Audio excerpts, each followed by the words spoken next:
My name is Mr. Sophia. I'm a guidance counselor here at Sachem East. Along with me, I have Ms. Healy in the back over there. And most of you probably know Dr. Miller by now, our Director of Guidance for Sachem. Today, we're here for the financial aid night, joined with Ms. Renee Nunziata. She's going to be here to go over information regarding the FAFSA document and college aid, and she'll be able to hopefully clarify any type of questions or concerns that you have regarding documents and paying for college and everything like that. So here's Ms. Nunziata. Attention to slide. Thank you so much. I'm going to use the microphone just because this is also happening over the live stream, so just so everyone who is online can hear me as well. So we're going to dive right into it. I want to ask, how many of you have gone through the financial aid application process before? Okay, so everything you thought you knew about it, just erase that from your minds because there's a lot of changes coming down the pipe when the application opens next month, and we're going to go through all of those changes as far as what your experience is going to look like, because it is going to be a bit different than if you've done a FAFSA application in the past. And are you all the parents of seniors? Yes? Any juniors in the room? Okay, so for a couple of juniors, not a problem. It's great that you're here early to get the information. But for those of you that are the parents of juniors, you will be doing the 25-26 FAFSA application. So you can think of it as October of their senior year is when that application will open, and that's when you'll be doing the application. But maybe you'll come back again next year and hear the presentation all over again, because it is riveting, let me tell you. All right, so I'm guessing a lot of you, if this is the first time around, you're feeling a bit confused and lost and nervous, and that's okay. Everything new is going to feel that way, but I'm hoping by the end of this, I'm going to be able to shed some light on some of the mysteries surrounding financial aid. So we're going to talk about the different application processes that are involved when applying for federal aid, for state aid, and even institutional aid. I like to get into the presentation a little bit about how financial aid eligibility is calculated, particularly when it comes to the FAFSA application, because for many people it's a big mystery. You're asked for a lot of information on the application, and then it kind of spits out this number at the end, and then we get the phone calls in financial aid offices saying, well, I don't understand, my income is X, I have this many people in the house. So I like to get into a little bit about how some of the eligibility is determined so that you have some idea. We're going to go through all the different types of financial aid programs that are available, and then I'll do a Q&A at the end. Okay, so when we talk about financial aid, you can essentially think about it falling into two different types of buckets. There is the free money, which is going to be your grants and scholarships. Grants are typically based on merit, whereas scholarships are typically based on merit, and grants are typically based on some sort of financial need. The self-help category is going to consist of student loans, parent loans, and work-study opportunities, because with the loans, those ultimately need to be repaid, and to receive work-study, students have to actually work hours at a job to be paid.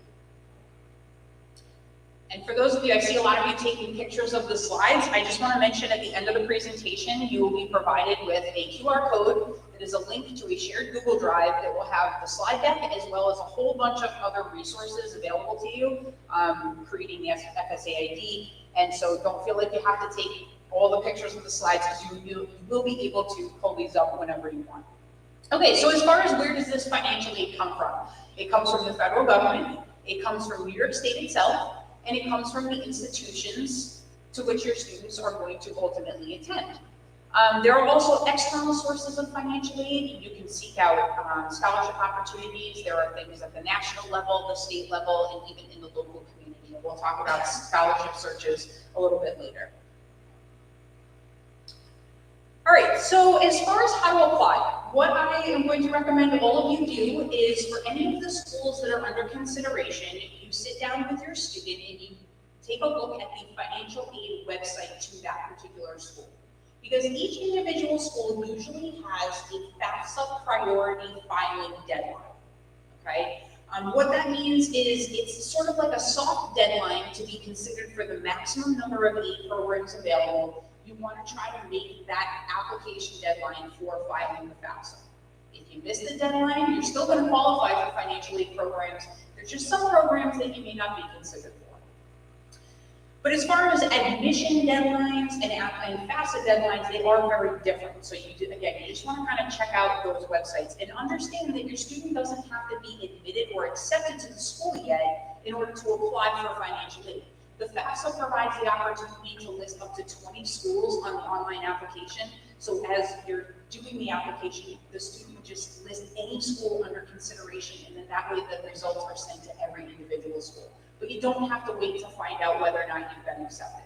If you're thinking about going to that school, you put that school on the FAFSA application. Some schools, particularly the private institutions, are the ones that will primarily use the CSS profile if they use it. So again, you want to visit the financial aid website to the school to see if the CSS profile is required, because there is a cost involved with filing the CSS profile. And what that profile does is it does a deeper dive into the family's financial situation. And the schools are really using that information to distribute institutional scholarships. Again, it's going to be mostly private schools, but not every private school looks at it. So you want to make sure it's required before you embark on that CSS profile. There are state aid applications, and we're going to talk about those. And then there might be other various institutional forms that you have to fill out. So there might be institutional scholarships that require a separate application. And that's where, again, you're going to the school's financial aid website to take a look at that, or they may have a separate website specifically for scholarships. The easiest way to find it, go to the school's homepage. They all have a search box. Just type in scholarships, and it's going to bring you to the particular institution's information. Okay, so normally the FAFSA comes out October 1st. This academic year, you all are special. The wait until December. The 24-25 FAFSA is scheduled to be released in December, but we don't know exactly what date it is going to be released. So my recommendation would be on December 1st, you're going to go to the website and see if it's available. Or it's going to say, coming soon. And then I would say just check it periodically. By law, the FAFSA does need to be out by January 1st, but we have not been given a definitive date as to when it's coming out. The reason why there is a delay is there is a significant overhaul to what's happening with the FAFSA application itself, and just even how some financial aid program eligibility is being determined. And we'll talk about that a little later on. But when you do the FAFSA, you are always using prior year tax information. So our 24-25 applicants are using 2020 tax information, 2022 tax information. For the junior parents in the room that are going to do the 25-26 FAFSA, that FAFSA is going to be based on your 2023 tax information, okay? Now, the tax information is now going to come directly from the IRS. So in the past, families had the opportunity to manually enter the tax information, or they opted to connect over to the IRS and have the information pulled in. At this point, moving forward, every single person that does a FAFSA, their information is going to connect directly to the IRS for any of the tax filers that are listed on the application. So in order to do this, both the student and the parent or the contributor on the application needs to provide consent to have this information exchanged. If the student or parent fails to provide consent because they don't want to have their information imported, then the student is not eligible for federal financial aid programs. Right? This is part of the simplification in the application process. It may not seem like that, but in a lot of ways it is, because I can tell you I have over 20 years of experience in financial aid and helping students and families fill out the FAFSA application. And despite all the notes and all the instructions provided, a lot of the times people look at the wrong number or the wrong line number on the tax return and entering the wrong figure, which ultimately is going to not result in the correct eligibility for financial aid. So this import process is really going to help families out because it takes the guesswork out of it. It's going to automatically pull in things like the adjusted gross income, the taxes paid, and things like that. So you no longer have to guess as you're filling it out. I mentioned before, you can list up to 20 schools on the FAFSA. In the past it was 10, now it's 20. So that should provide ample room for all of the schools under consideration. Now, if your student happens to be thinking about more than 20 different schools that they might attend come next fall, then the way it would work is they would list the first 20 schools on the application, Once the FAFSA is processed and they confirm with those institutions that they've received the FAFSA information, they can then go back and remove some of the schools to add new schools on. But at this point, I used to run into a problem when it was 10 schools, but now it's 20. I highly doubt many students are going to run into an issue with having their information sent. Okay, so let's talk about who has to provide information on the applications. What you see here on the slide is the different criteria that is going to determine for the federal financial aid and then New York State who is a dependent versus an independent student. Because it's a common question.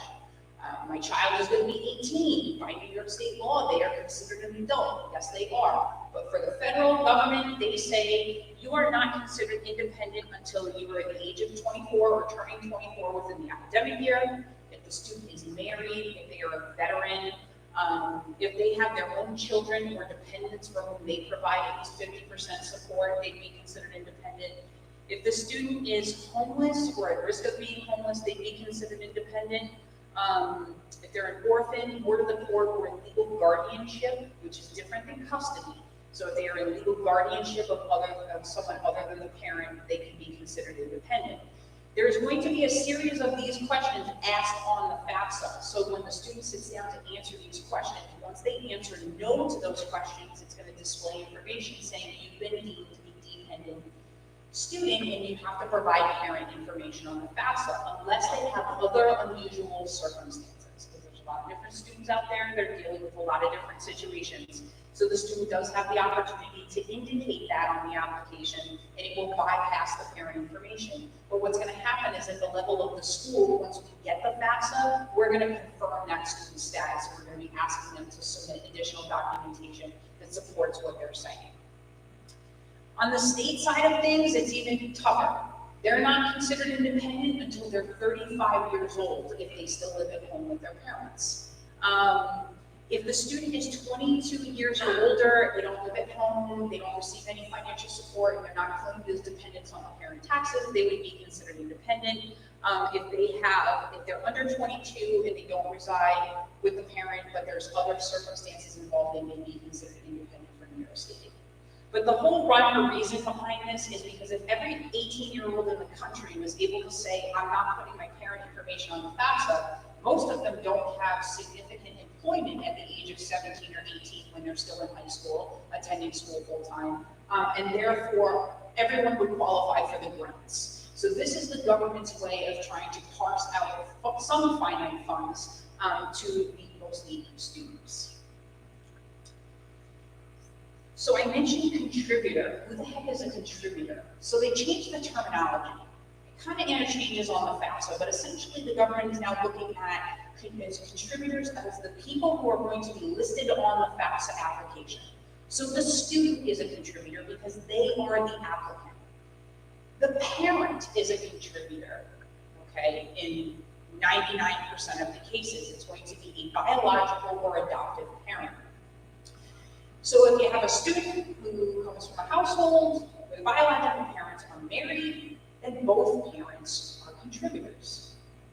If the student comes from a household where the biological parents are divorced, well, then the parent that provides the most financial support in the 12 months preceding completion of the application is the contributor. This is a big change. It used to be the custodial parent. But it's now no longer necessarily where the student lives, it's which parent provides the most financial support when we're talking about a divorce or separated parent situation. Now, if that parent is remarried, the step parent is also a contributor on the FAFSA, okay? So now all contributors, again, they have to sign up for an FSA ID and password, because that is going to be used electronically to sign the FAFSA application and to provide consent to have the information exchanged directly with the IRS and then shared with state agencies that are awarding state aid programs and to institutions of higher education, okay? Once that consent is provided, it cannot be revoked. So if your student really makes you angry and you're like, I'm not going to help you anymore, once you provide consent, that information's on there, they're still going to get some financial aid programs, at least for their first year of college. If the contributor does not file a tax return, they still need to provide consent, because it's just basically going to look up at the IRS whether or not the tax return is there, and if there isn't one, it's going to come back if the parent or the contributor didn't file a tax return.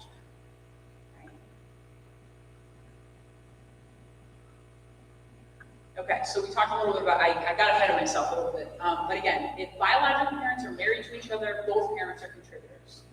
If the biological parents are unmarried, including an informal separation, you hear about that all the time. I'm separated, but I still live with my spouse until the divorce goes through. If you live at the same address, you're both contributors. Right? Same thing with divorced parents who live together. So you can't get around it by saying, you know what, if you get a divorce, only one parent is going to go on there.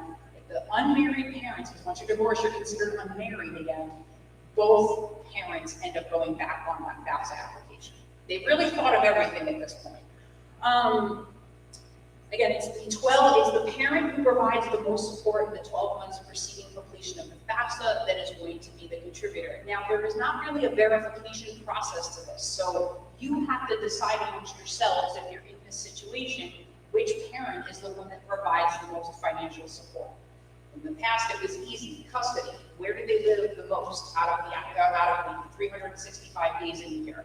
But now you have to really kind of consider. So let's give an example. I'm a parent, and I have a student that's going to go to college. Actually, that's true. And I'm divorced. I don't work, but the student lives with me. And my ex is who provides the child support. If I'm unemployed, and I'm basically living on the child support, my ex is the contributor on the FAFSA, okay? I know it sometimes gets dicey because maybe the income levels are kind of similar and the amount of time spent in those households is pretty equal. And you're really scratching your head over how to do this. You could default to who provides health insurance coverage if you kind of need that one thing that's going to tip one way or the other. But I'm happy to talk about individual circumstances with people if they have questions after the presentation. Because this can get a little bit confusing. And again, if that contributing parent is remarried, so now if I'm divorced and I work and I provide more support, so I am the contributor to my student's application. If I am married, my new spouse's information goes on the application as well. So you decide who the contributor is first as the biological parent, and then it's what is the marital status of that parent, then it decides who goes on the FAFSA. I see a couple of scrunchy faces where there looks like there could be some confusion. So again, I'm happy to talk to you one-on-one if you're a little confused and you need some guidance on this afterwards. Okay, so the student needs to create an FSA ID, the contributors need to create an FSA ID, username and password. This is super important if you have never set these up, that you follow my instructions carefully. The student should set up their own username and password with their email and their phone number. And the parent is going to set theirs up with their email and their phone number. I know a lot of you are super savvy and you're like, you know what, my kid, they're not going to do this, so I'm just going to take care of it.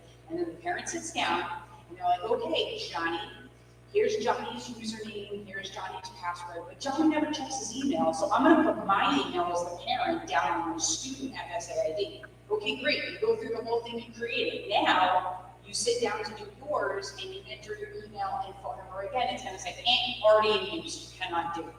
So that is why the student needs to set theirs up with their information, and it should not be their Sachem High School email address that they will not have once they graduate. It needs to be like a Gmail, a Hotmail, whatever, that they will check on their own.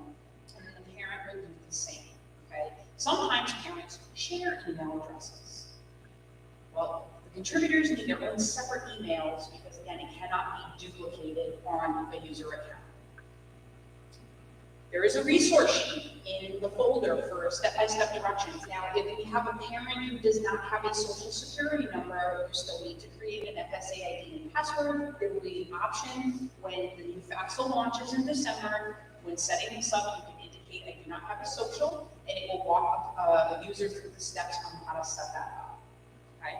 But again, there is a step-by-step direction sheet, and it's important that you write it down because all of this information is going to get used year after year for doing financial aid applications, as well as there is a way to look up student aid history online at studentaid.gov. And then if anyone is borrowing a student loan, that FSA ID and password gets used for a variety of things to complete the loan steps.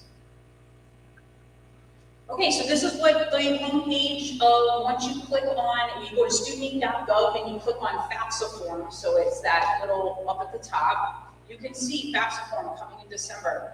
Again, no date. So if this is what you're looking at, when you go, give it a week and check again. All right, I'm sure there'll be some information. I'm sure it'll be in the news because this is sort of newsworthy, I guess. So this is what it's going to look like. You'll basically have the option to start the 24-25 FAFSA. But look, the 23-24 FAFSA is still live because the students that are attending college right now in this current fall 23 semester and the upcoming spring 24 semester, 23-24 is what they're completing now to get financial aid. So the easiest way to remember which application am I doing, it's the one that's going to cover the period of attendance. So 24-25 covers the fall 24 and the spring 25. That's the easiest way to remember it because at certain points of the year, both applications are going to be open at the same time. Okay, so the FAFSA, it is a role-based application. And when the user goes in, once they log in with the FSA ID and password, it's going to ask the question, either I am the student completing the FAFSA or I am the parent completing the FAFSA. Tell the truth, okay? Because where students and families get really balled up with this is when the parent goes in saying they are the student and they try to answer the information. I can't tell you how many FAFSAs I see where the parent information is reported twice on the application. Because they reported it under the student section and they reported it under the parent section. So if you're the parent, select the option that you are the parent, and it's going to ask you to enter information about the student, then you enter information about yourself, and then if you want to manually enter even more information about the student, you would essentially get the whole application done, and all your student has to do is sign in, give consent, and sign the application. All right, so that's fine if you want to do it that way, but just make sure you're saying you are the parent. If the student starts the application, they are going to answer questions about themselves, particularly the dependency questions. And then at a certain point after those dependency questions, it's going to ask, who are the contributors on FAFSA? Who are the biological parents that are going to be listed on this application? The student is going to need your name, your legal name, your social security number, your date of birth, and your email in order to send you an invite link. You will then get an email with a link where it prompts you to log in, connecting to the student's application. Okay? Yeah, so that's pretty much all of that. But again, I can't stress the role enough. Just, it's a lot easier if you just answer it. You're the parent sitting down or you're the student sitting down. It could be a wonderful bonding experience. Make some popcorn. Parents might want some wine while they do this. The big thing is just read the directions on the form, on the page.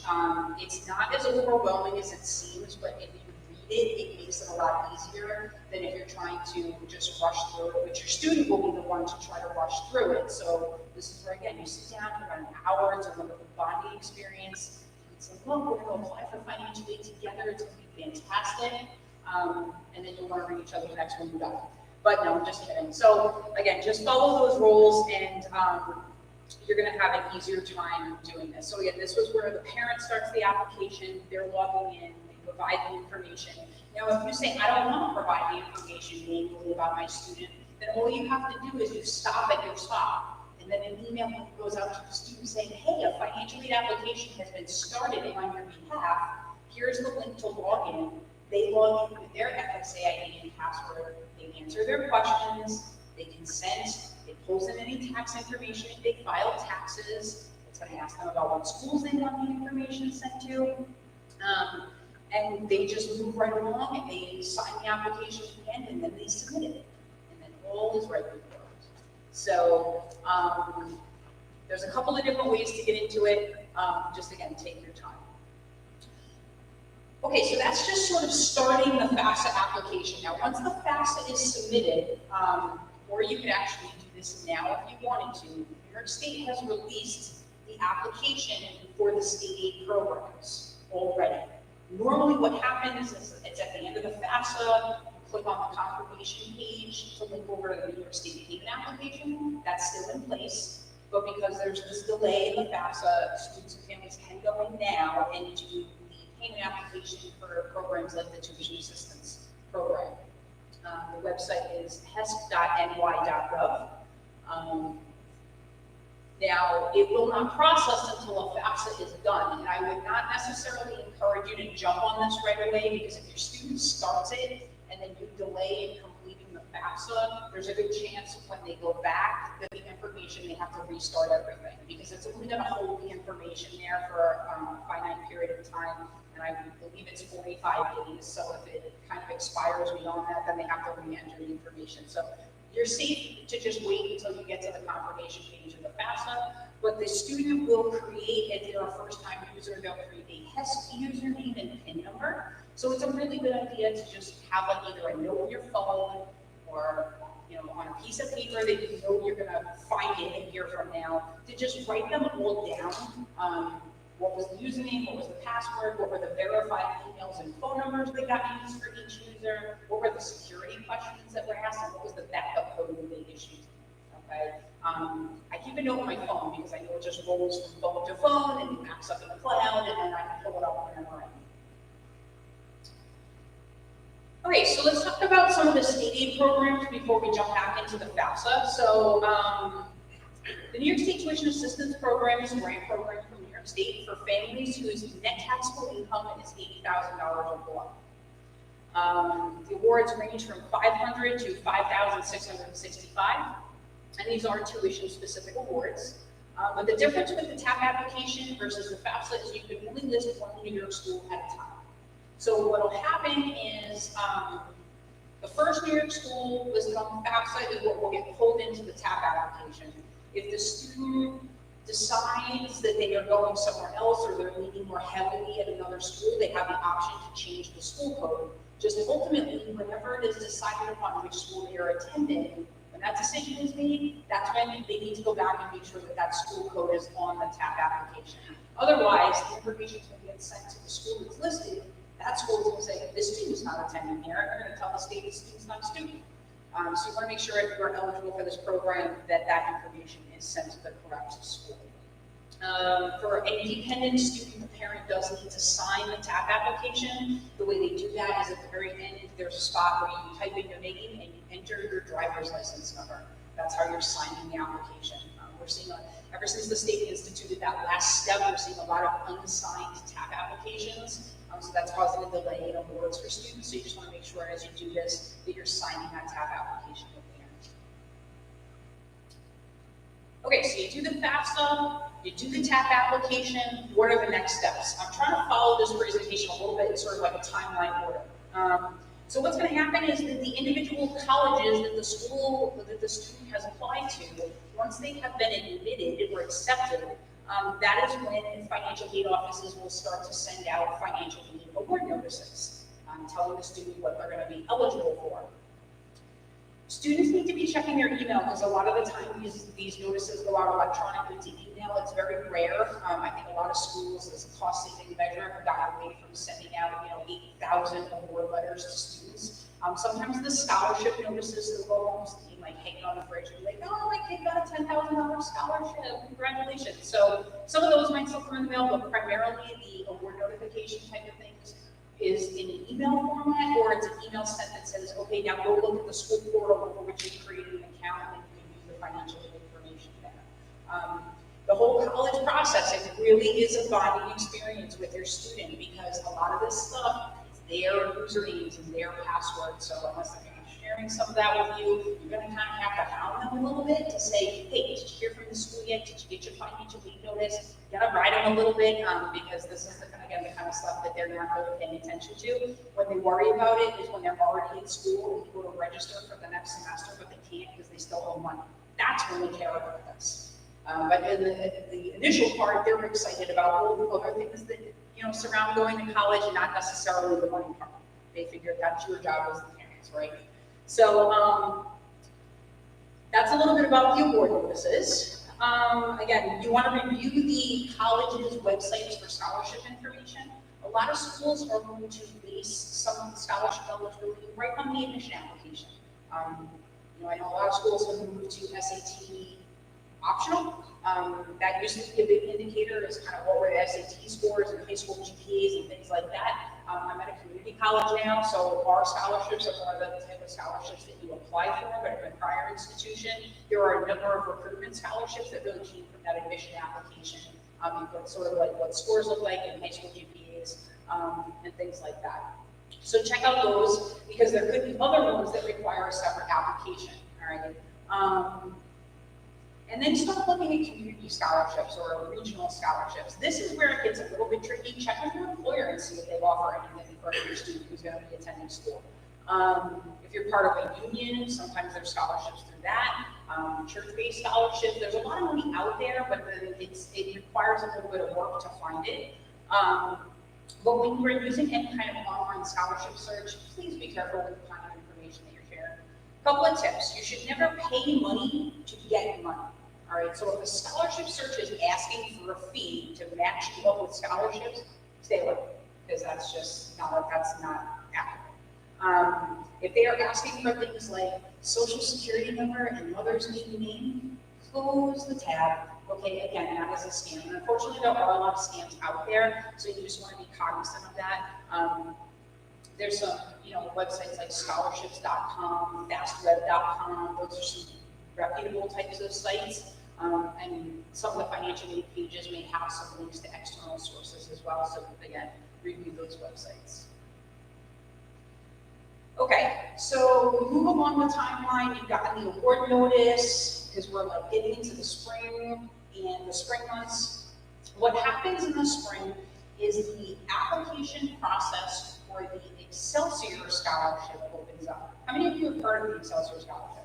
Good, yeah. So it started a couple of years ago, and this is a program where you'll notice the income limits are a little bit different. So this program was geared more towards middle-class families, where it's the federal adjusted gross income that's looked at for eligibility for this program. So you may not qualify for tuition assistance program, but you may qualify for Excelsior based on those income thresholds.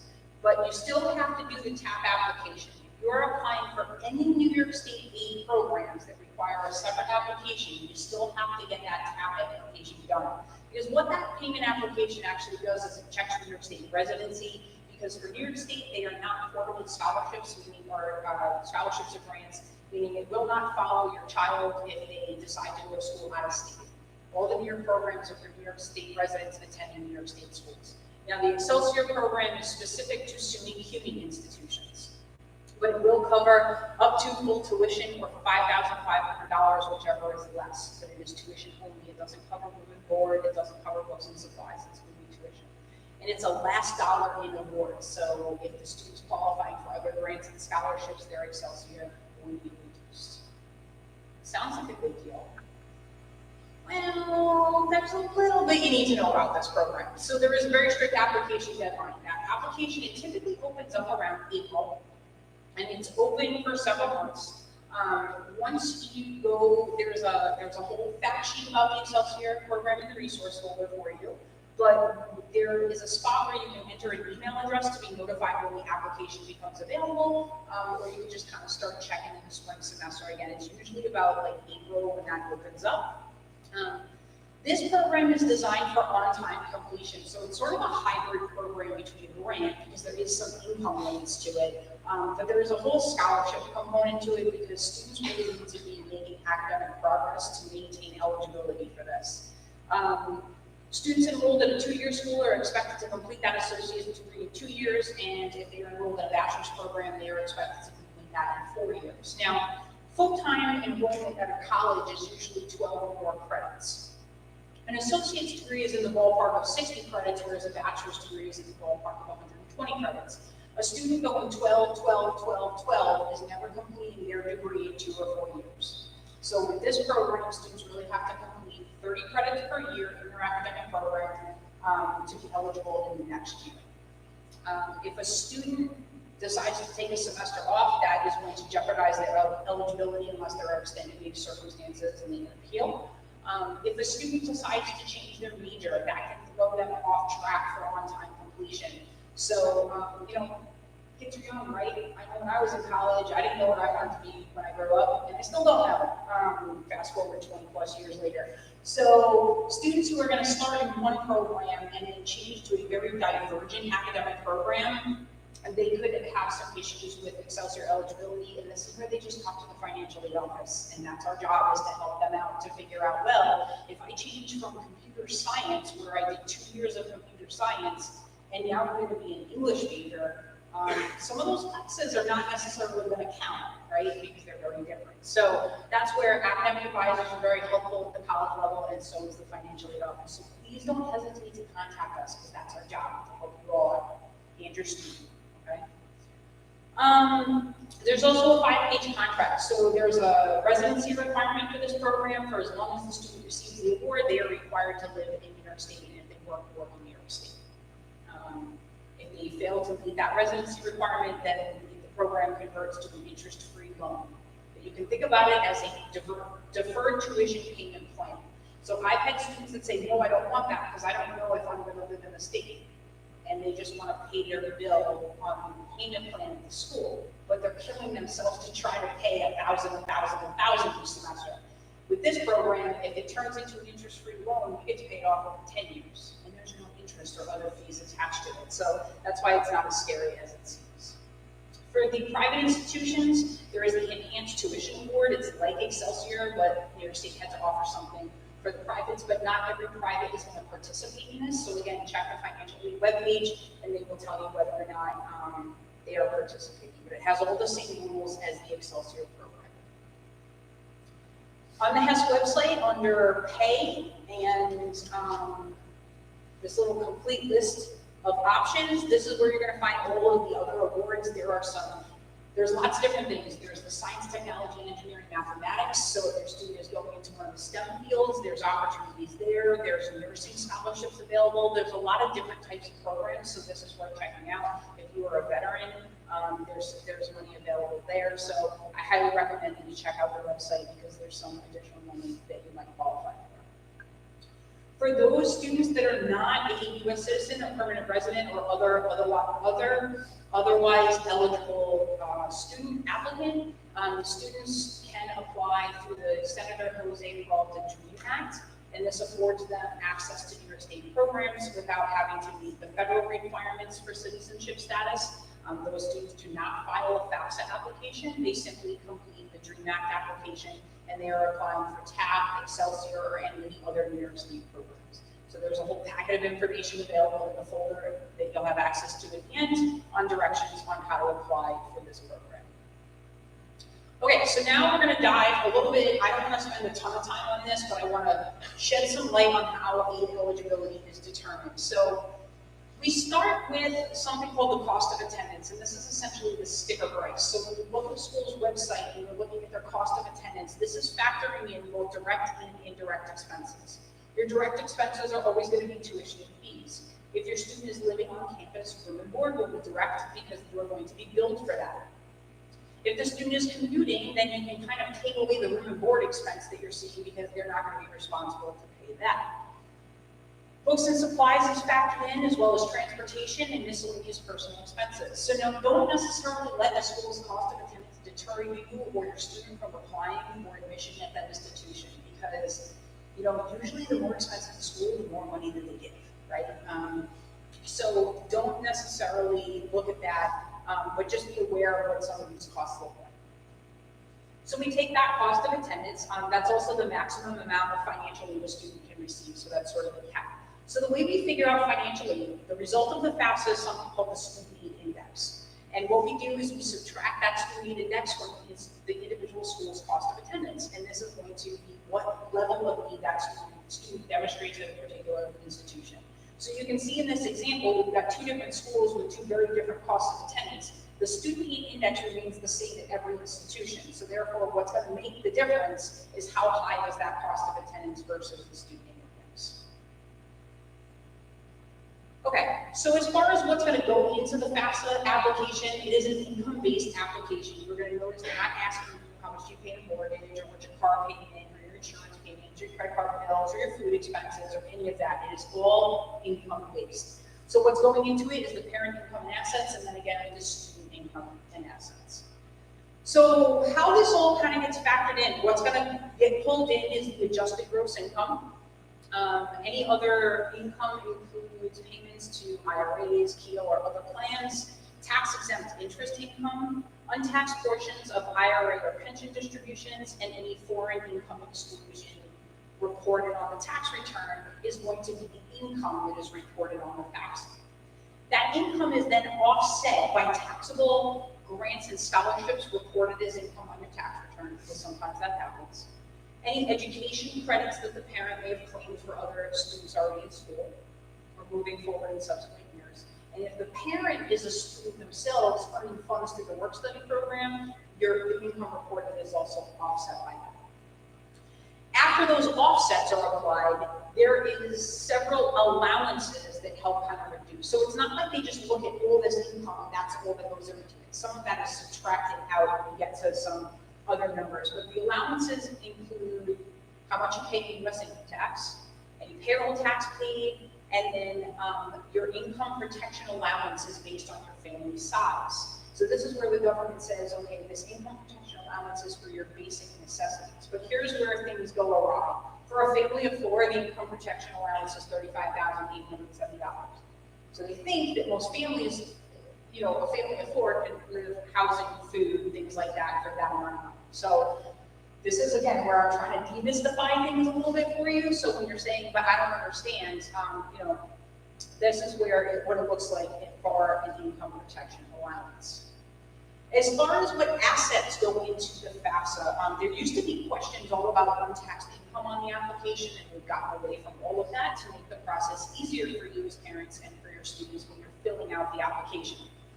Child support used to count as income. It now counts as an asset, which is actually a little bit more beneficial because of the way assets are viewed on the application. So if you receive child support, then you are reporting the gross amount that you received in the last completed calendar year. So if you're filling this FAFSA out in December of 22, the child support you received, we're December of 23, we are using 2022 tax information, but we are going to report, again, it would be the 2022 child support receipt. If you are now filing your FAFSA in February of 24, you'd be reporting your 23 child support. So it's the last completed calendar year from the time you're filling out the application. As of the day you're filling out the application, how much do you have in your cash wallet, in the mattress, under the floorboards?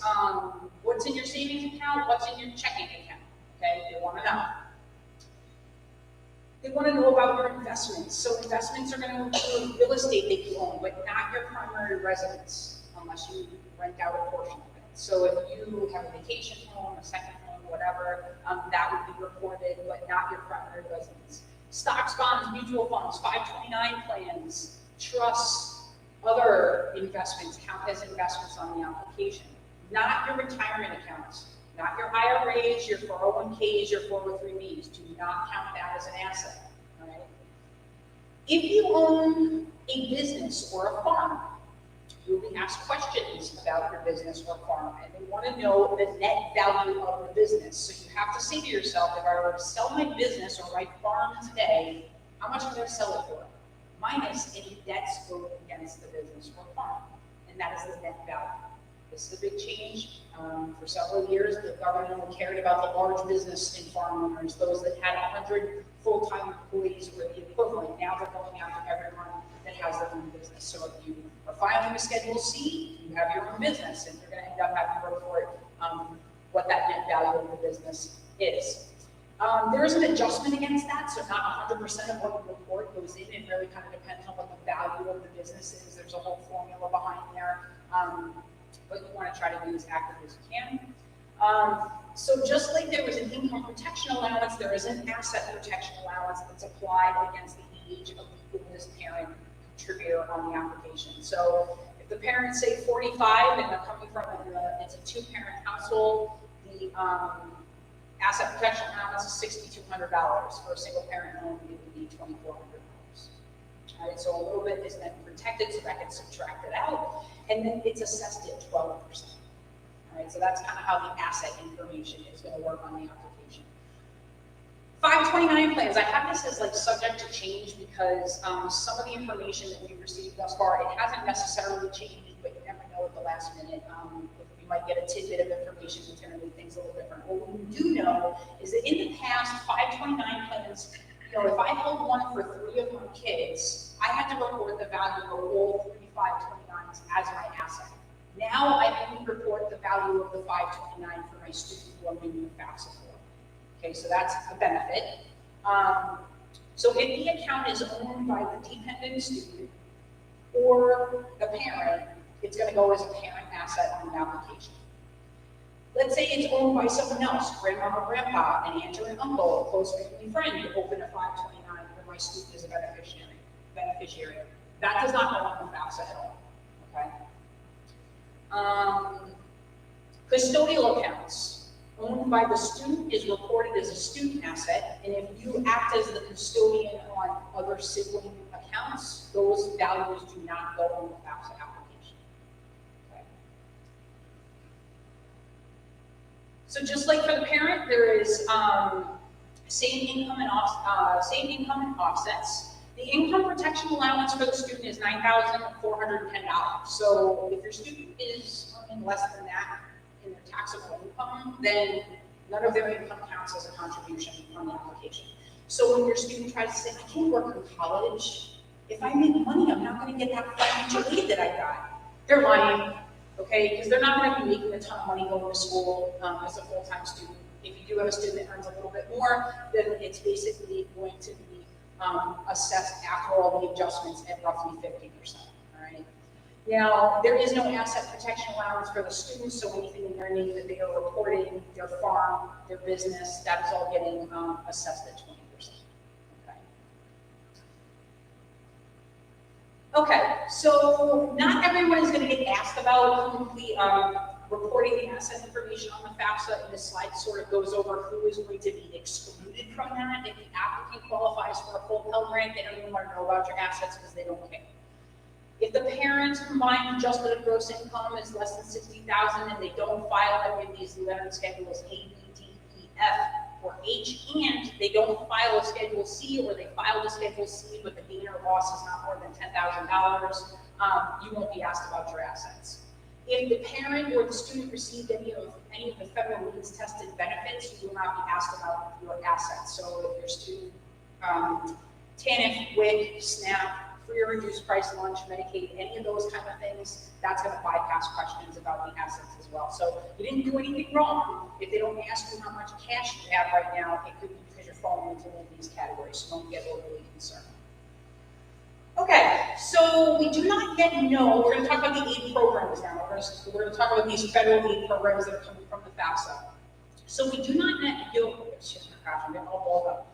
We don't know yet what the 24-25 Pell Grants, what the amounts are going to be. The current awards, they range from $767 all the way to $7,395. And there's 3 ways that the Pell Grant is now being determined. There's a maximum Pell Grant, something that we calculate using the student aid index, or a minimum Pell Grant. This is where I'm going to lose all of you, but again, there might be one of you in the room that is like, I really want to know how all this gets determined. Okay, so if the family, or if the student's parents are not required to file a tax return, you're qualifying for a maximum Pell Grant. If the student's parent is single and they have an adjusted gross income greater than 0, or equal to 225% of the poverty guideline, they're getting a maximum Pell Grant. If the student's parent is not single, HEI greater than 0, and less than or equal to 175% of the poverty guideline, they are getting a maximum Pell Grant. So these are what the percentages look like. So if the family size is 4, here's the poverty guideline, $27,750. In a single parent household, if the income is less than this, they're getting maximum Pell. If it's more than that, we're going to get into that next. But these are just, this is where some of this has now become more transparent to students and families, because in the past it was this convoluted formula that was run through that we as financial aid administrators, we learn how to do it, but the regular person is not going to sit down and start calculating the result of FAFSA in a manual format. So this is how a maximum Pell Grant is going to be determined. If the student doesn't qualify for the maximum Pell Grant, the next thing that's going to get looked at is what is their student need index? What is that number at the end of the FAFSA? And this is where the result of the FAFSA that's displayed to the student is actually going to tell them what they're qualifying for, and then you should be seeing that in the financial aid award package when you're viewing that from each individual school. So if the student need index is less than the maximum Pell Grant, what we do is we take that maximum Pell, we subtract the student need index, and that equals the Pell Award. So this slide just gives you some examples of, I bumped it up a little, let's say that the Pell Grant is going to be $7,800, and here's different results for different students. This is what the Pell Grants are going to look like. So you can't necessarily sit down and compare, well, Johnny got this and Sue's got that, because everybody's going to have a different result with the student aid index. Now, if the student aid index is less than the minimum Pell Grant, they don't get an SAI calculated Pell Grant. What we'll go to next is, do they qualify for a minimum Pell Grant? And those minimum Pell Grant awards are going to be 10% of whatever the published maximum award is. It's same as maximum Pell Grant, where it's based on a percentage of the poverty guidelines. So for single parents, it's 325% of the poverty guideline, and for not single parents, it's going to be 275%. So then this is where you can start to see, based on family size, if your adjusted gross income is anywhere in these ballparks or less, you can expect to see a Pell Grant in your child's financial aid award notice. Don't you all want to come work in financial aid? Doesn't this seem like so much fun? Okay, so after the Pell Grant, there's another federal grant program called the SEOG grant. It stands for the Supplemental Education Opportunity Grant. Typically, a student has to qualify for Pell in order to get this, but not always. Now, in the very beginning of this presentation, I mentioned FAFSA priority filing deadlines. There are two programs on this slide that if you are interested in receiving these, you want to meet that priority FAFSA filing deadline. So that's the SEOG grant and the work study program. Because the way these programs work is the federal government gives us at the school a pot of money, and we have to decide who the recipients are going to be. And in order to do that in a fair and equitable way, kind of do it on a first come, first serve along with eligibility. So if you want to be, if your student is interested in work study, make sure you are meeting those priority filing deadlines. We're going to talk about loans. So their loans fall into like three different types. There's the subsidized loan. So if the student demonstrates financial need on their application, they will be offered a subsidized loan. If you do not demonstrate financial need, you could need $25 million and your student is still going to be offered a student loan. It would just be unsubsidized format. The difference is the interest does not accrue on the subsidized loan, but it does on the unsubsidized loan. So some is more beneficial. Why these are considered financial aid programs, even though they have to be repaid, is these are government guaranteed loans, no cosigner, no credit check involved. They just give a 17-year-old the money, and all they're doing is promising to repay that in the future using a master promissory note. Now, the other thing is that y'all know that the interest rates are like through the roof right now, right? I mean, look at mortgage rates; those are like up 7-8% even. With the federal loan program, the current interest rate for an undergraduate student is fixed at 5.5%. So and it stays that over the life of the loan. There are really flexible repayment plans in terms of, we'll talk more about that, but let me hit on work study really quick. The work study program, what that does is it's an award. The student usually has to accept it, to say yes, they want to do it. And then how they find jobs on campus is really dependent upon the school.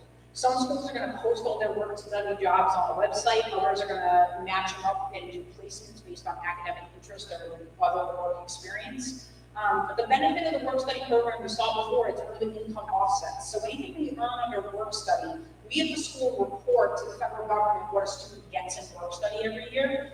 So what's going to happen is it's going to automatically subtract from the FAFSA. That used to be a question, now that's gone. Because we're going to do it on behalf of and report out And another benefit to the work study program is it's super flexible. We all know that students are at college to go to class, to be involved in extracurricular activities. So if a student, based on their school schedule or whatever, they can come in and work 2 hours for the day, we'll take them and we'll give you something to do. And every job is going to be a little bit different, but there's a lot of benefit with the work study program. So I highly encourage your students to explore those options if they're offered that program. If you're not offered that program, contact the financial aid office, because oftentimes there's a waiting list. So if they really want to work, they can be added to a waiting list, and if money becomes available, they'll be notified. So let me jump back to the loans. As far as how much a student can access, it depends on what the grade level is. So freshmen can have up to $5,500, then $6,500, and then $7,500 for juniors and seniors. There is a cap on how much subsidized they can receive, and it's in the parentheses, and there's always this $2,000 add-on.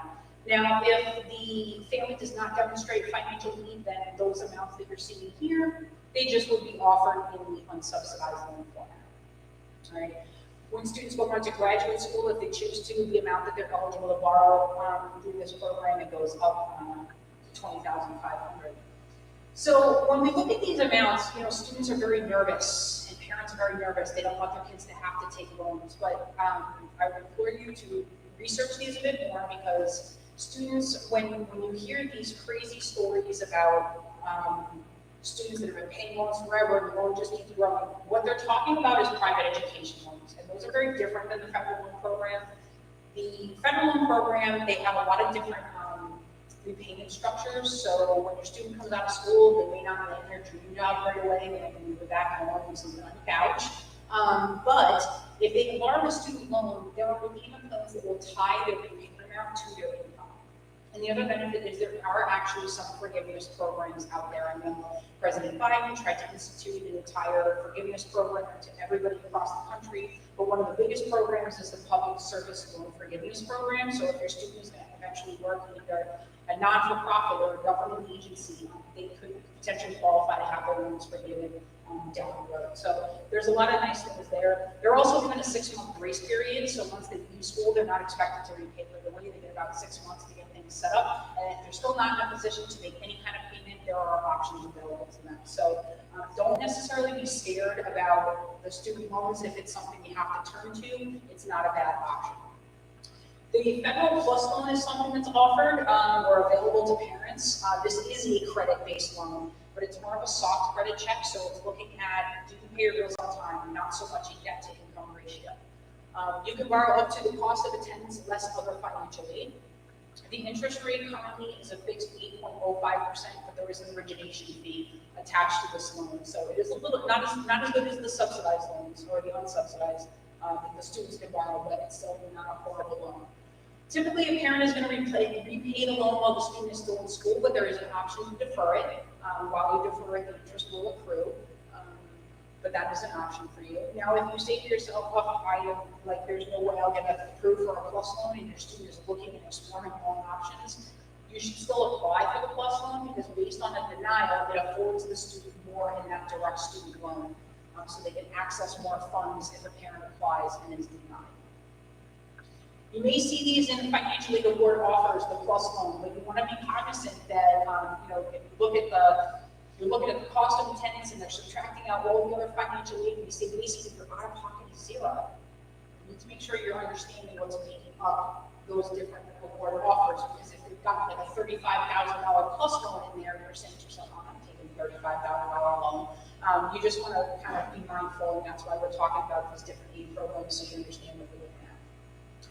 Private education loans, we usually consider these in financial aid a last resort option, because they are credit-based loans in the student's name. And again, 17, 18-year-olds don't usually have very much in terms of a credit history. Some do, but most don't. They will likely need a credit rating cosigner to be approved. The interest rates and the loan terms are going to vary by lender. All right, a lot of them are offering fixed rate and variable rate options, but you're paying more for the fixed rate security. If you opt for the variable rate, there's always the chance that could go up. There are repayment plans where they pay while in school, they pay interest only while in school, or they defer everything until graduation. But again, I mentioned we hear about those horror stories of undergraduates coming out of school owing a ton of money. It's because they're borrowing these private education loans. Because these are the ones where I've had students come to my financial aid office in Suffolk, and they're like, yeah, I got this loan that's like 17%. I'm like, why don't you just take out your credit card and charge it to your credit card? Because that's the equivalent. So even when you're only borrowing, say $6,000 at 17, 18%, that grows very, very quickly. For those of you that have credit cards, we tend to have higher interest rates. You all know what happens when you go pay your balance. That interest just kind of keeps adding up. And when they're going before your school and not giving a thought to it, this is kind of where you can see this could be a little troublesome. So again, if you have to turn to it, federal loans first, private loans last, but then you have to make a decision what's right for you and your family based on the financial aid offers and where the student attends. So as far as institutional aid, he who gives out the money, they make the rules about it. Okay, so you want to know the terms and conditions of the kinds of scholarships that the students are being offered from the school. Sometimes it's a recruitment scholarship, so it's only good for the first year. Sometimes it's a program-based scholarship. So I applied, I'm going into the School of Journalism, and they gave me the School of Journalism scholarship. If I then change my major, because I now want to be a math teacher, and I'm no longer in the School of Journalism, I lose my scholarship. All right, so what's a one-year scholarship versus a renewable scholarship? What kind of GPA requirements are attached to renewable scholarships? Because it's not usually an endless supply of money. They might say the student has to have a cumulative GPA of a 2.5 or it could be a 3.0. If you're, most schools, they don't make it as high as like a 3.5, but they could. So you want to just make sure you know those terms and conditions. We talked a little bit about the work study, so I don't want to spend too much time on that. Some schools will offer other employment opportunities. So again, check out their websites, the Career Services Office. Usually the school has an area like that. Financial aid webpage, or again, just call the financial aid office and say, how do I find a job? Because there's usually a lot of opportunities. So we talked about this, compare aid offers. You have to look at the total cost, consider those other indirect expenses as well, right? Because my kid decides they want to go to school in California. Okay, so after tuition fees, room, board, books and supplies, I'm not just sending them there for their first semester and saying, I'll see you at graduation. You don't want to come home, right? So what's the cost involved of getting back and forth to and from school? You kind of have to think about it as the full picture. Evaluating the awards that make up the award package, how much is gift aid, how much is self-help, the terms and conditions of the institutional awards. If you give campus-based aid, like the SEOG grant, that's not guaranteed from year to year. Most schools, because we're trying to spread the wealth a little bit, we don't give huge awards of the SEOG grant, but $1,000 is $1,000. So if that's in there, you may not necessarily see that in subsequent years. Compare that annual net cost. And there are a lot of federal loan calculators out there. If your student or you are going to borrow a plus loan, you can enter information to kind of see what is this going to look like down the road, what will the monthly payment look like, and so on and so forth. So I would encourage you to look at that. All right, here's the folder for the resources. I'm going to share the link with the guidance area, and they are going to hopefully send that out to students, but you can snap a picture of the slide. I've shown the URL, so it's you can just directly type that in, or if you take a picture of the QR code, that will open up the page. Again, the slides are in there, all the information about creating the FSA ID and password, a ton of information about the New York State aid programs is in there, and other helpful tips. So again, when you're bored tomorrow morning, having a coffee, you're like, that presentation was so amazing, I'm gonna read the slides all over again. Or you can read them to put yourself to sleep. But yeah, so I will flip back to that. So we felt really nervous and scared at the beginning. Do you feel like this? Kind of, sort of, maybe. All right. You can email me questions, even if your student is not considering Suffolk County Community College. That's okay. It's not for everyone. But I'm happy to just say hi. I was at the high school presentation. I just have some questions. If your situation is really complex, I'll set up a phone call with you. But you can send me your questions, and I will do my best to answer them. All right. So we'll flip back just so you can access that, and I'm happy to take any questions that you may have right now. Yeah.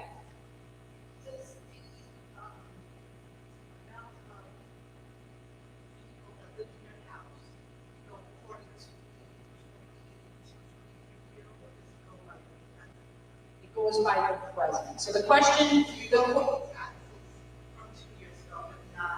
yeah. So, right, so the question was, does the number of people in the household go by who was living in the house 2 years ago to match up the tax information that's being reported on the FAFSA, or are you using the current household information? You're essentially using the current household information, because it's gonna ask how many people live in the house and how many are attending college at least half time. But the way they lay it out is it kind of does some of the math for you. So if it's a two-parent household, it automatically counts the two parents, it automatically counts the student, and then it's going to ask, are there other members of the household that receive at least 50% support from the parent in order to count in the household. So if grandma's living in the house, but you're not really supporting her, she's kind of living on her social security, she's just living in the house, she wouldn't be a member counted on the FAFSA application. Okay, but it's generally counting the students that are the people that are going to be in the household during the academic year. So, you know, they might be off in college, but they're still a member of the household, because that's a temporary kind of thing. Does that answer it? Yeah. Okay, the student's mother is dead. Father was out of state. Is that I don't know, 6 years. Not that much. She treated child lives with parents. How do you know that's Okay, so the question, I just have to repeat it online. The question is that the student's mother has passed. The father has not been part of the picture, has lived out of state for the last 6 years and hasn't contributed anything financially. The student lives with the grandparent. So how do they fill out the FAFSA application? If there is no contact with the other parent, or it's very minimal contact, my advice would be, when it comes to the dependency questions on the FAFSA, so if a grandparent does not have legal guardianship through the courts, and it's more of an informal agreement, or it's just sort of what happened and you took the student in, there's a question about other unusual circumstances, and that should be checked off. And it will then bypass all the student, parent information, and the student has to follow up with the school, each individual college. And then what we do is we help evaluate the situation, and then there's an option where we can do like a dependency override. But we are going to require documentation, so this is where if students have unusual circumstances, anything that you have, court papers, letters from guidance areas, clergy members, anybody that is aware of the situation outside of the student and maybe that person who they are living with, because we're going to then rely at the level of the school on this third-party documentation to determine whether or not the student will warrant dependency. Yeah.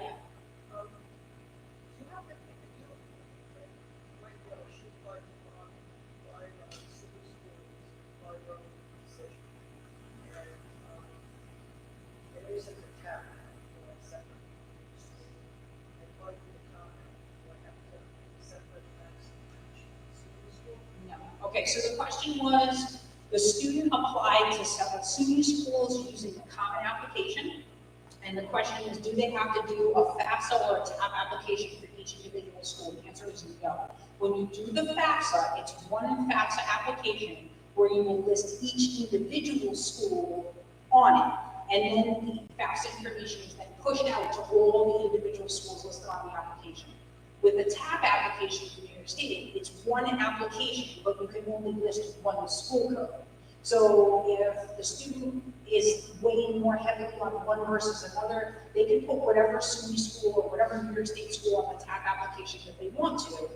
A lot of the schools, what we do is, for the New York residents, we will estimate the TAP information. Our student information system, or what we use, our computer system, basically, we can estimate what we think the student's going to get, but it kind of comes from the federal adjusted gross income, so the estimate's not always right if there's a big difference between the, because some of the stuff that shows up on a federal return doesn't show up for New York State. So ultimately, though, whatever school the student chooses to attend, you want to make sure that school code is on the TAP application. So for the students that are applying to a lot of the bachelor's programs, May 1st, it's D-Day, it's decision day, right? A lot of the times the student has to notify an accepted admission or accept their admission offer and indicate they're going to that school by paying their tuition deposit by May 1st. At the community college levels, we're more open access. You can show up the day before the semester starts, apply, register, and go to school that semester. So, for the community college, we don't need to know by then, but usually by May 1st, if you're going on to a bachelor's, usually by then they're gonna know. So wherever you pay that deposit, just double check that TAP application and make sure that's the school that's listed. That is, no, the TAP application is done in Higher Education Services Program. The HESC.com is the TAP application. That comes from, so the Pell Grant, that comes from the FAFSA. So the FAFSA application is the Pell Grant, the SUG grant, the direct loan program, and the work study, as well as being on file for any parent that might want to take a course. So it's the one application for all federal aid programs, and the New York State application is for TAP. And there's a couple of subsequent applications as they're applying for specialty programs like Excelsior. Yeah. Excelsior is a separate application that will open in the spring. One application. Yep, senior Q for Excelsior. Yeah.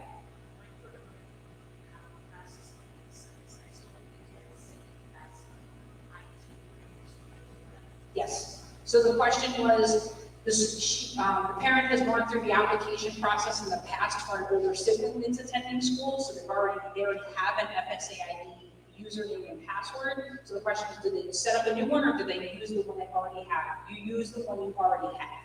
So once you have your own FSAID and password, it's your FSAID and password for life. It's connected to your social security number and everything else, so you only have to create it one time, and then it's good for subsequent use. Now, if you had created an FSAID username and password but you forget what it is, on the login page, there's a prompt. I forgot my username or I forgot my password. And then it walks through security steps to verify the identity, and you can either display the username or you can reset your password again.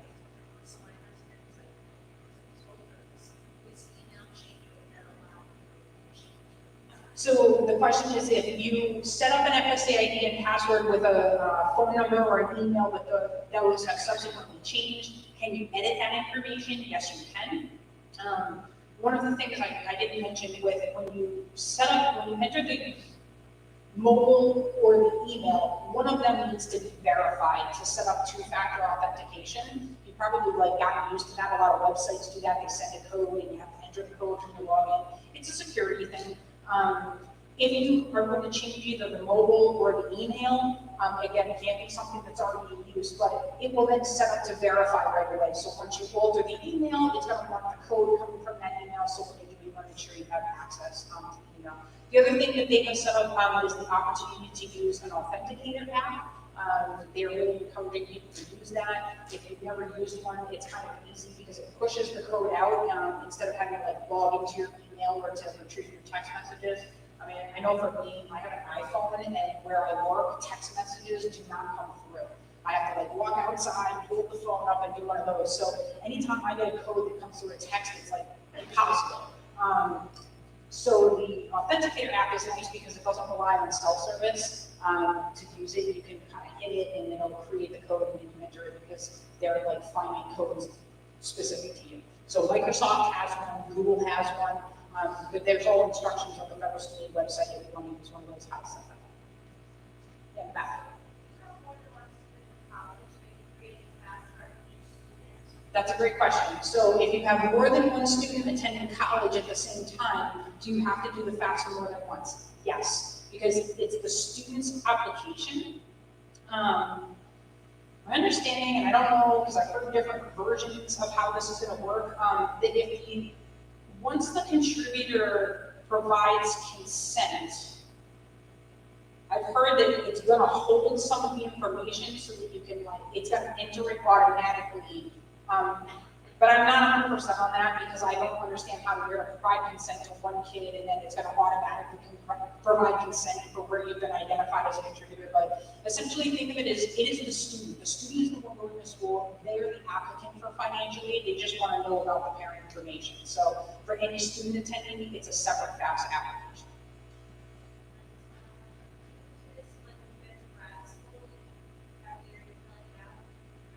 Yep, so the question is, do you keep applying for financial aid if you go on to graduate school? The answer is yes. So you apply for financial aid every year. So this year it's gonna happen in December, but in subsequent years, it's scheduled to open on October 1st. So it's gonna be basically every fall, once the semester kicks off, that's when you should be renewing that FAFSA application. And because it uses prior year tax information, you shouldn't have an issue if you file an extension, because even if you file an extension, usually by then, you still have to have your taxes filed, unless you have like an extended extension. But that's kind of, yeah.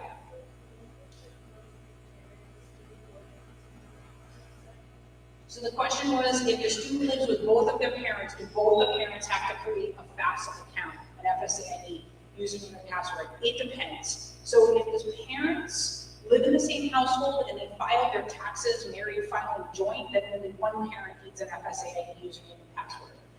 If the parents live together, but they filed married filing separate, or their marital status changed after the FAFSA was filed, so they got married after the FAFSA was filed, they both need an FSA ID, it's gonna pull in naming information for both. And that question is a great segue to something I failed to mention, so I want to bring it up.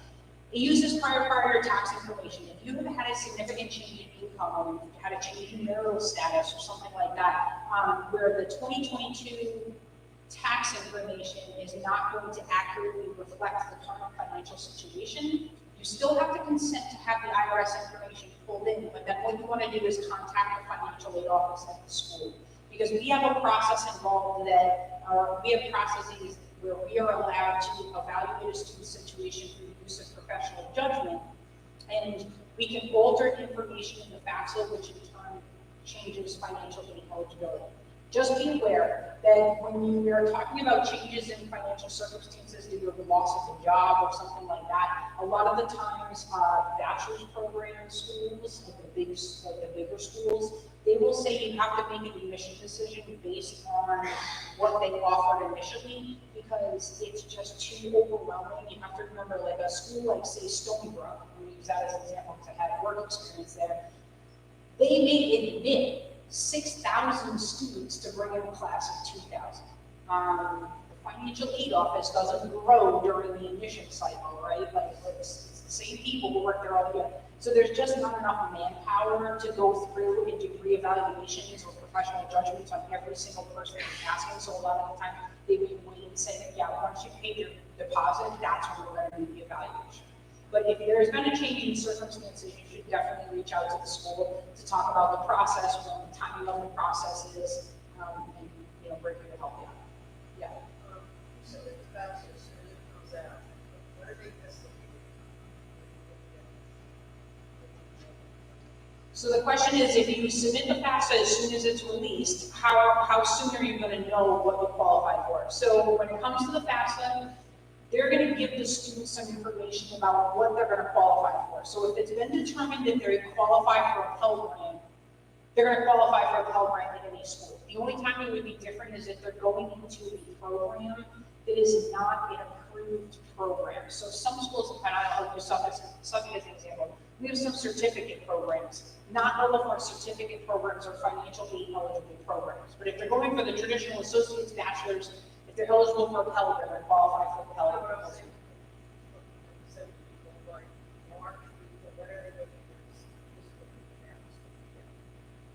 The schools push out the award notices, and every school is going to be different. So some schools, even the SUNY schools are going to be different. So at Suffolk, we start to go out with our award notices in March. Some schools are set up to do it a little bit sooner than that. I can't say what schools are going to do because of the delay in the FAFSA. A lot of these changes are requiring huge changes to our computer systems in order to do it. So, on the school websites, they'll probably tell you when they'll start to send out award notices. The IRS on board to get the tax returns out to people, but we don't seem to get them to show disclosure. Yeah, this was a federal law that was signed into law, so everyone has to be on board by January 1st. The Department of Education and the IRS. It's an instantaneous data transfer that occurs. Yeah. Yeah. Plus, parents and like grandparents. The the question was, do plus loans apply to grandparents as well? Only if you are now an adoptive parent. The plus loan is only for biological or adoptive parents. That? The question was, how many years does the FAFSA go back? It looks at tax information for 2 years prior. So for 24-25, FAFSA is going to use 2022 information. Our current FAFSA for 23-24 is looking at 21 information. So basically, it's always looking 2 years back. So my daughter's going spring of 24, senior now, it's 23, 22. So your daughter's a senior right now, graduating high school in the spring. So she's graduating in the spring of 24. Her first year of college is going to be the fall 24, spring 25. So then that's going to use the 2022 tax information. Yeah. It's several besides some of the council of the 599. I know that they don't have an asset. They have to transfer it over to the student, and then would they wait till, like, or would they have to do that if it's not an asset? So the question was, if someone outside of the household owns the 529, but the student is the beneficiary, it doesn't get counted as an asset on the FAFSA, but when do they have to transfer the funds? So the way it works is the 529 payments typically go directly to the institution. So you have to go back to wherever you have the 529 to get that set up. But a lot of the times the funds are transferred, at least for the tuition fees, if you bring a board, will get transferred directly. You can make payments directly to the school. Otherwise, I know we can pull money out of it for some of the indirect expenses, but that's up to you as the family, and then who the holder of the 529 is. So the holder of the 599 would just pay the school, would just pay the school, right? Yes. It's basically the student has to provide the information. It would be like the cashier's office or the bursar's office. Those websites would have information on how to have 529 funds sent to the school. Yeah. What's the price range of what FAFSA covers? So when you take the maximum aid programs, if you have a student that qualifies for the maximum Pell Grant, currently that's like $7,365. If a student then qualified and they borrowed their student loan their first year, that's another $5,500. The SEOG grant that a student might qualify for, those maximum rewards are $4,000, but then what a student is going to get is probably going to be in the range of anywhere from $500 to $2,000, depending on the school. And then the New York State TAP program, if a student qualifies for the full Pell Grant, a lot of the times they qualify for maximum TAP as well. So that's another $5,665. So that all starts to add up. I work with numbers all day and can't do math in my head to save my life. But I mean, students can get a good amount of money depending on how much the school costs.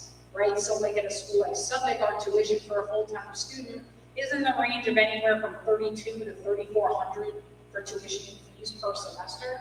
A student receiving a full Pell Award and a full TAP award, they actually get money back from the school to help them with all those indirect expenses because they get more financial aid than their charges. And that's basically if you have a student who's a commuter, let's say you're going really close, your students going to Stony Brook and they're going to live at home and commute. If you ever have more financial aid than your charges, the students then issue the refund to help with those indirect expenses of living off campus and getting to and from school and books and supplies and so on and so forth. And the back of the blue. If a grandparent has guardianship and one parent has his child support but has no contact with the child, do they still have to be listed as a contributor? So the question was, if the grandparent has legal guardianship, but the court has arranged for one of the biological parents to pay that legal guardian child support, do they still need to be listed on the FAFSA, the one paying child support? The answer is no. If the student is in legal guardianship as determined by the court, they're going to indicate that they are in legal guardianship. And it's going to bypass all of the parent information on the application. But the school is going to ask for documentation, and I will say we are using that language in court papers that says legal guardian, not custody. Custody is while it is a formal arrangement through the court, it has some different implications for parental rights. And therefore, that's why it's very specific. If it says legal guardianship, that is different than custody, which is often a temporary, or could be a temporary arrangement. Yeah.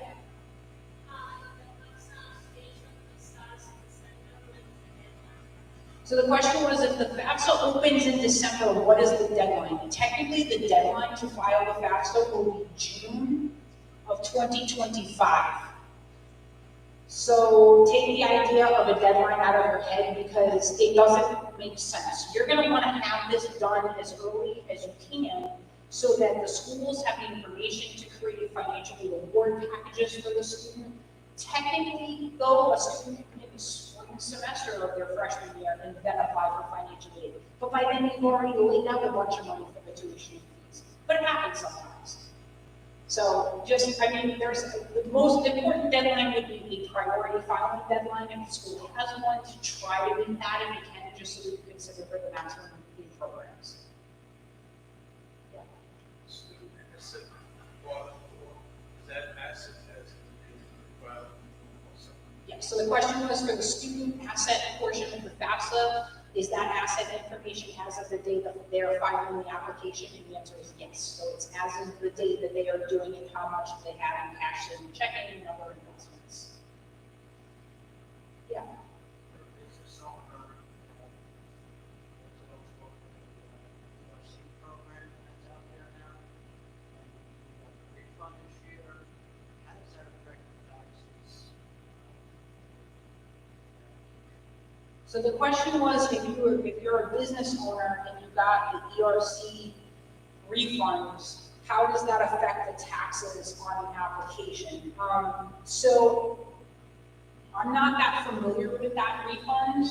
So if that was a post-tax refund, and it was calculated after your income taxes were paid, it doesn't really factor into it.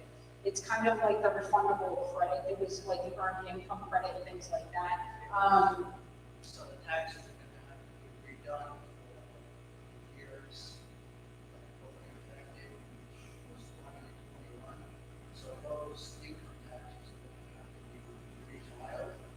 I understand it's this year, so it could years possibly. Yeah, so if you're refiling 22, I have no idea how you're gonna know. Because once you go, it's gonna initially confirm and pull in the IRS information. I am not aware at this time what kind of triggers are in place if an amended return is then filed subsequently. I don't know. Yeah.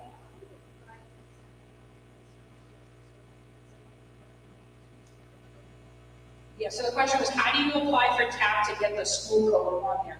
So when you do the TAP application, it's got just a bunch of general questions about like, where do you live and do you receive financial support from your parents? It's going to then say, what schools do you want to list on the application? And you break it out by summer, fall, winter, spring. And for the fall and spring semesters, it's a drop-down box. When you just look up the school name and you would enter that on there. You submit the application, in the background, the state does a whole check to make sure you're a resident, and it verifies the income with the New York State Tax Department. That's a system that's been in place for years. Once they determine a student is eligible, they email you and they tell you, we're notifying you you qualify for the TAP award.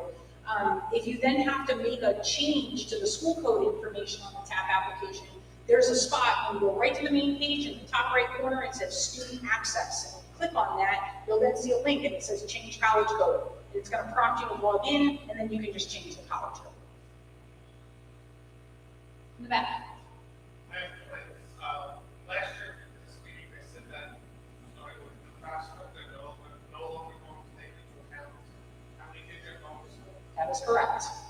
Yes, so in the past, the FAFSA would essentially, when everything would run through the formula, the question was if you had 2 students attending school at the same time, the word on the street is that that's not really a factor, and that's correct. It's not really a factor anymore with determining eligibility. So the way it used to work is that all the income information would go through all the formula, and it would spit out a number at the end called the expected family contribution. And for the number of students that were in the household, it would then divide that by that number of students. College, attending college at least half time, it would divide it. So if they had a $5,000 EFC, that would result in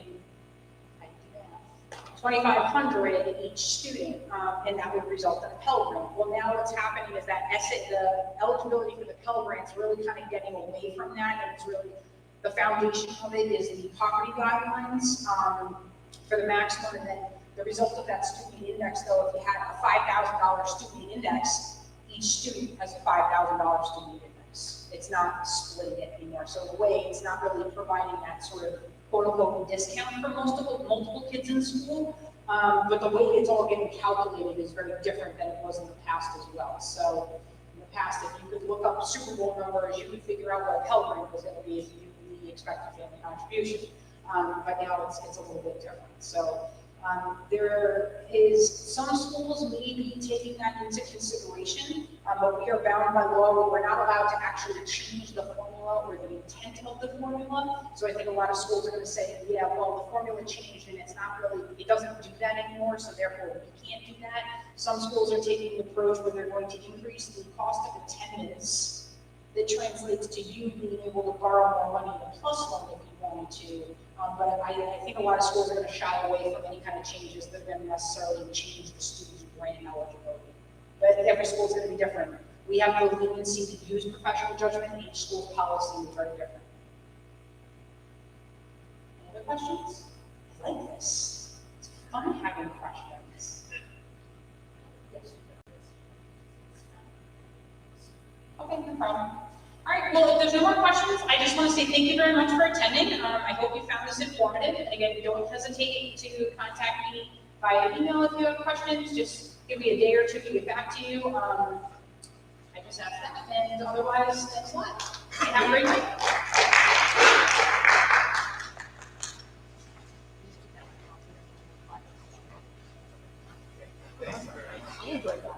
Very informative. Very welcome. Really good. Hold on, I'll go back really quick.